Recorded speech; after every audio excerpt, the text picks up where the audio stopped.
اصطلاحیں جو ہیں بڑی اہم ہیں، اس کے ذریعے جو خیالات در آتے ہیں تو ان کا احتیاط سے استعمال کرنا چاہیے. ترقی خیر قومی شناخت ہے کہ ہماری اصل شناخت مطلب قوموں سے کوئی مفر نہیں، لیکن قوم ایک تو معاشرتی سطح پہ اس میں تفریق ہونی چاہیے. قوم میں جو اسلام جس قوموں اور قبائل کی توثیق کرتا ہے وہ معاشرتی سطح پہ کرتا ہے، سیاسی سطح پہ نہیں.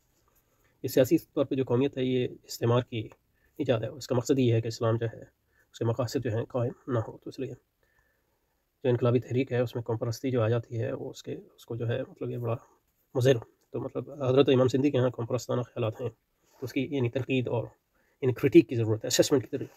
پھر مطلب یہ کہ جیسے کہ جماعت اسلامی اور مولانا مودودی کی تحریک میں جو ہے قوم پرستی ایک الگ طرح کی یعنی احیائی قوم پرستی ان کے ہاں، اور اب پاکستانی قوم پرستی بھی اسلامی نقطہ نظر سے آئی ہے. آپ دیکھیں ترکی میں انہوں نے قوم پرستوں سے اتحاد کیا ہوا ہے، اور مطلب یہ کہ ترکی کی جو اسلامی تحریک ہے وہ بڑی قوم پرستانہ ہو گئی ہے. تونس میں ہے، تو یہ بڑا ایک خطرہ ہے.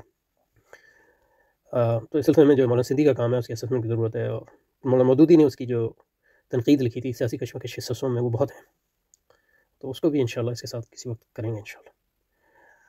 ان کی قومی